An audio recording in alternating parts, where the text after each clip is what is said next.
Super India news TV में आपका स्वागत है। मैं हूं राजेश आर्य।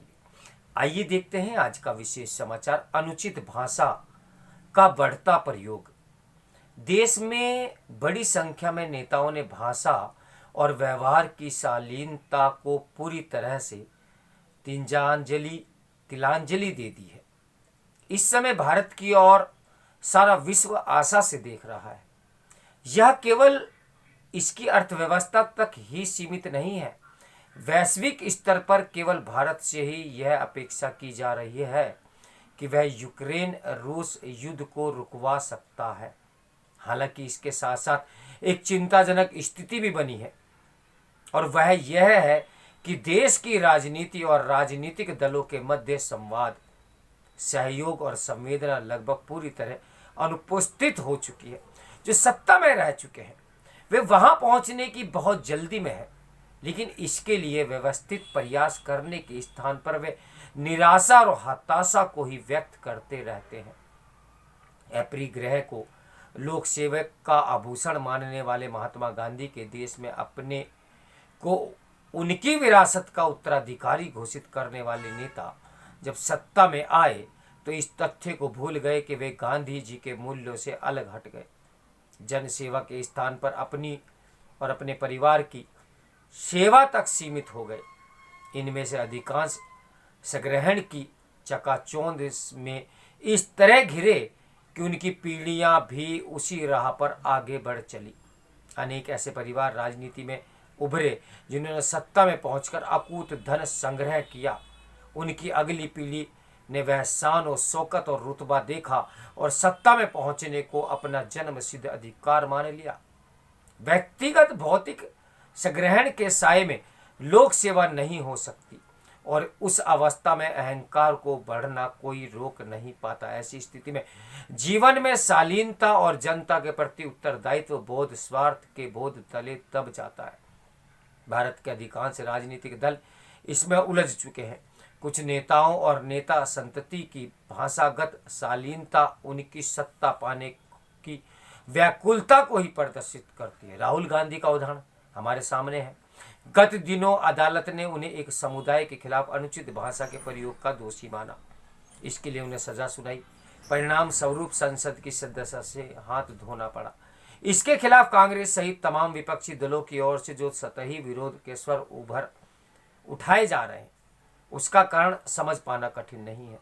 आज देश में अधिकांश दलों और राजनेताओं का लक्ष्य भी किसी भी तरह सत्ता में पहुंचने तक सीमित हो गया है। उन्हें यह समझना होगा कि सत्ता में पहुंचकर जन सेवा कर पाना ही एकमात्र विकल्प नहीं है। पिछले करीब 9 वर्षों से सत्ता में जनता द्वारा पदच्युत की गई कांग्रेस पार्टी सर्वविदित कारणों से अपने को जनता से जोड़ नहीं पाई है। वह एक सक्षम विकल्प बनाने की दिशा में भी आगे नहीं बढ़ सकी है। देश में एक ऐसा वर्ग भी है जो कांग्रेस को एक सशक्त विकल्प के रूप में स्थापित होते देखना चाहेगा। लोकतंत्र में नागरिकों को अपने विचार मत का सत्ता पक्ष तो चाहिए ही, वे एक सजग, सक्रिय और सतर्क विपक्ष की उपस्थिति भी अवश्य देखना चाहेंगे। जनता ये भी चाहेगी कि इस देश में पक्ष और विपक्ष दोनों ही गांधी जी को अपनाएं, उनके द्वारा स्थापित मूल्यों को वर्तमान संदर्भ में समझें। स्वार्थ केंद्रित राजनीति यहाँ नहीं चलेगी। जो सत्ता में लौटने को व्यग्र है उनके लिए ही भी भूल सुधार और मार्ग परिवर्तन के सूत्र गांधी जी के विचारों के अध्ययन और समझ से ही मिल सकेंगे। अभद्र भाषा किसी भी संदर्भ में स्वीकार नहीं हो सकती। पर यह आश्चर्यजनक है कि गांधी जी के देश में भी उन्हीं का नाम लेकर सत्ता में पहुंचकर लोक सेवकों ने न केवल गांधी को बुला दिया, वरन उनके सिद्धांतों को भी तिलांजलि दे दी।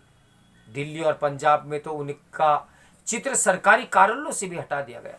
सत्ता में छल बल से तो पहुंचा जा सकता है, पर जनमानस को समझ लोगों के हृदय में उतर जाना सबके बस की बात नहीं। 3 जून 1926 को गांधी जी ने यंग इंडिया में सर्वोच्च कोटि की स्वतंत्रता के साथ सर्वोच्च कोटि के अनुशासन और विनय की आवश्यकता का महत्व समझाते हुए कहा था कि अनुशासन और विनय से मिलने वाली स्वतंत्रता ही हर व्यक्ति को यानी कि वास्तविकता स्वतंत्रता होगी, जिसे कोई छीन नहीं सकेगा। संयमहीन स्वच्छंदता संस्कारहीनता की द्योतक है। इस समय भारत का लोकतंत्र उसी स्थिति में पहुंच गया है जिसमें ज्यादातर राजनेताओं ने भाषा और व्यवहार की शालीनता को पूरी तरह तिलांजलि दे दी है। अपने को समय समय पर गांधी जी का उत्तराधिकारी घोषित करने वाले जनप्रतिनिधि उनके इन शब्दों से पूरी तरह अनभिज्ञ दिखाई पड़ते हैं कि लोक सेवक नर्मदा की पराकाष्ठा दिखाएं, दूसरे वैधानिक सेवकों अथवा अन्य व्यवसायों के अलावा सेवा का काम करने वालों की तुलना में अपने को श्रेष्ठ न समझे, उनसे श्रेष्ठ बनकर रहने का प्रयत्न न करें। दुख की बात है कि राहुल गांधी ने जनसंवाद में भाषा का की शालीनता के महत्व को नहीं समझा। इस प्रकरण में भारत की राजनीति की एक और बड़ी कमी सामने आई। न्यायालय की गरिमा पर अनावश्यक और लज्जाहीन प्रहार किया गया। न्यायालय के किसी भी निर्णय को सरकार द्वारा प्रभावित बताना सारी न्याय व्यवस्था का अपमान है। ऐसा करने का अधिकार किसी को नहीं होना चाहिए। राहुल गांधी प्रकरण में यह प्रवृत्ति खुलकर चर्चा में आई है। न्याय व्यवस्था में कितनी ही कमियां क्यों न हो, उसकी नियति पर संदेह प्रकट करना आत्मघाती ही होगा।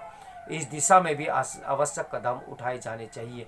इसके साथ साथ इन दिनों संसद में जिस तरह का शोर शराबा प्रतिदिन सुनाई देता है और स्थगित होने से पहले वहां जो आरोप प्रत्यारोप उछाले जाते हैं, वे किसी भी सतर्क और सक्रिय नागरिक को विचलित कर देते हैं। इस स्थिति से भी देश को उभरना होगा। तो मेरे साथ बने रहें सुपर इंडिया न्यूज़ टीवी की ब्रेकिंग न्यूज़ के लिए। नमस्कार, मैं हूं राजेश आर्य।